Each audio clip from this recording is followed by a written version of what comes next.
शगुफ्ता एजाज़ DIY deodorant review plus complete guide के इसको किस तरह से यूज़ करना है। इसको यूज़ करने के बाद जो प्रॉब्लम्स होंगी उनका सॉल्यूशन बताऊंगी मैं, और इसको कितनी क्वांटिटी के साथ आपने यूज़ करना है, क्योंकि क्वांटिटी इज़ मैटर। इस DIY डिओड्रेंट को मैं काफ़ी मंथ से यूज़ कर रही हूँ और इसका मेरे साथ कैसा एक्सपीरियंस रहा है, मुझे ये डिओड्रेंट पर्सनली कैसा लगा है, क्या क्या मुझे प्रॉब्लम्स हुए थे। कुछ लोगों के मैंने कमेंट्स पढ़े थे शगुफ्ता एजाज़ की वीडियो के नीचे कि बम्स क्रिएट हो रहे थे उसको लगाने के बाद, छोटे छोटे से दाने निकल रहे थे। वो किस वजह से निकल रहे थे और फिर उसका सॉल्यूशन क्या है। क्योंकि ज़ाहिर सी बात है, जो चीज़ नेचुरल होती है वो नेचुरल होती है, जो मार्केट वाली होती है उसके अंदर केमिकल्स होते हैं और वो कहीं ना कहीं साइड इफ़ेक्ट्स कर रहे होते हैं। ठीक है, सो ये सारी चीज़ें नेचुरल हैं, आप लोग के घर पर अवेलेबल होंगी और इन इंग्रेडिएंट्स का कोई हार्म नहीं है, सबसे पहली बात। ठीक है, so let's get start the video. सबसे पहले हमें रिक्वायर्ड है 2 टेबल स्पून कॉर्नफ्लावर। उसके बाद हमें चाहिए होगा 2 टेबल स्पून बेकिंग सोडा। आपने क्वांटिटी इक्वल रखनी है, बस आप कम या ज़्यादा अपनी मर्ज़ी के साथ कर सकते हैं।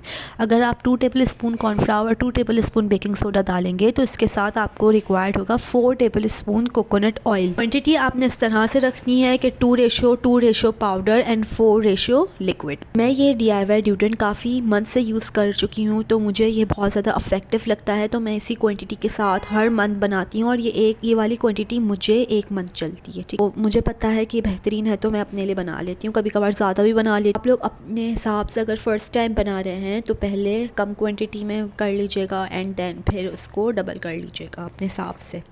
दैन इसको अच्छे तरीके से आपने मिक्स करना है, बिल्कुल भी लम्प क्रिएट नहीं होना चाहिए। अच्छे तरीके से इसकी कंसिस्टेंसी मैं आपको आगे दिखाऊंगी वैसी ही होनी चाहिए और बिल्कुल इसी तरह से इसकी कंसिस्टेंसी होनी चाहिए। ये सारे इंग्रेडिएंट्स अंडर आर्म्स के लिए बहुत बेनिफिशियल हैं। इवन अगर आप इन लोगों को अलग से भी लगा सकते हैं, जैसे कोकोनट ऑयल। अगर इसके अंदर एक तो ब्राइटनिंग प्रॉपर्टीज़ हैं, दूसरा इसके अंदर एंटी बैक्टीरियल प्रॉपर्टीज़ हैं, तो इससे ये होगा कि स्वेटिंग के बाद जो आपके बैक्टीरिया क्रिएट हो जाते हैं उसको किल करता है, और ब्राइटनिंग प्रॉपर्टीज़ हैं तो आपकी अंडर आर्म्स को ब्राइटन अप करता है। सेकेंड ये कि बेकिंग सोडा ये बहुत अच्छा ब्लीचिंग एजेंट है, तो इसके अंदर बहुत ही अच्छी वाइटनिंग प्रॉपर्टीज़ है। लेकिन ये है कि जो बेकिंग सोडा है उसका जो pH लेवल होता है वो होता है 8.3, तो सम टाइम ये डिस्टर्ब भी कर जाता है, तो ये ये अलग से बहुत कम लोगों पर सूट करता है। ठीक है, तो आप लोगों को पहले एक दफ़ा पैच टेस्ट करना पड़ेगा। अगर आप लोग अलग से ये लगा रहे हैं, साथ लगा रहे हैं, तो इतना कोई मसला क्रिएट नहीं, क्योंकि फिर वो हर चीज़ के साथ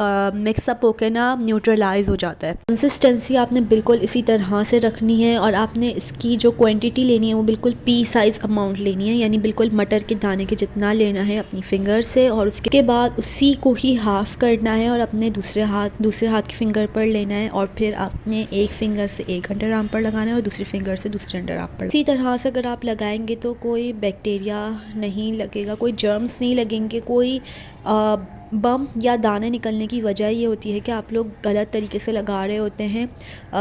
एक अंडर आर्म्स के जर्म्स दूसरे अंडर आर्म्स पर जा रहे होते हैं, या वही फिंगर आप वापस उसी कंटेनर में डाल रहे होते हैं जिस पर आपने ये स्टोर किया हुआ होता है, तो जर्म्स क्रिएट होते हैं। ज़ाहिर सी बात है, आपने बहुत ध्यान रखना है इसकी एप्लीकेशन के दौरान कि आपने बहुत नीट एंड क्लीन तरीके के साथ इसको अप्लाई करना है, तो आपका कोई बम क्रिएट नहीं होगा, कोई दाना क्रिएट नहीं होगा, और इसको अच्छे से स्प्रेड करना है। उसके बाद अपने हाथों को वॉश कर लेना है। उसके बाद वो वाला हाथ बगैर हाथ वॉश किए उस कंटेनर में दोबारा नहीं डालना। तो इस तरह से अगर आप अप्लाई करेंगे तो कोई मसला क्रिएट नहीं हो। दूसरा प्रॉब्लम ये है कि बम्प निकलने का या दाना निकलने का, वो ये है कि आप लोग इसको लगाने के बाद नहाते नहीं है, 2 से 3 दिन तक नहीं नहाते, तो ये गलत चीज़ है। आपने इसको लगाने के बाद एटलीस्ट 12 आवर या 24 आवर के बाद बाथ लेना है, ताकि वो रिमूव हो जाए। वो अब एक चीज़ लगी रहेगी तो वो ज़ाहिर सी बात है स्वेटिंग के साथ साथ और चीज़ें क्रिएट कर लेगी। आपने इन द एंड इसको लगाने के बाद 12 to 24 आवर के बाद बाथ ज़रूर लेना है, और ये नहीं होगा कि आपने 1 दिन लगाया 2 दिन लगाया और ये चीज़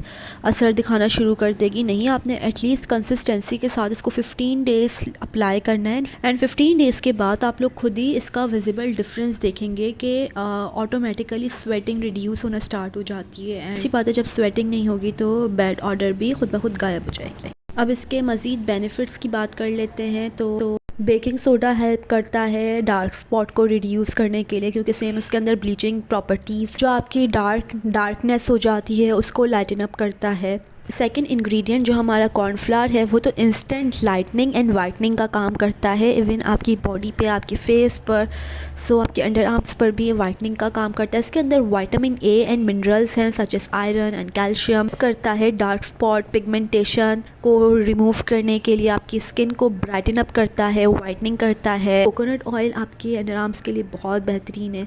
इसके अंदर फैटी एसिड, इसके अंदर एंटी बैक्टीरियल प्रॉपर्टीज़ होती हैं, तो ये आपके अंडर आर्म्स पर जर्म्स बैक्टीरिया को किल करता है और क्लीन एंड टाइडी रखता है। सो ये थी आज की video. I hope you all like this video. If you like this video give its a thumbs up and subscribe to my channel. और इस तरह की मज़ीद रिव्यू वीडियो अगर आप लोगों को देखनी हो तो मुझे कमेंट सेक्शन में ज़रूर बताइएगा। कोई और क्वेरी हो इसी वीडियो के हवाले से तो मुझसे ज़रूर पूछिएगा।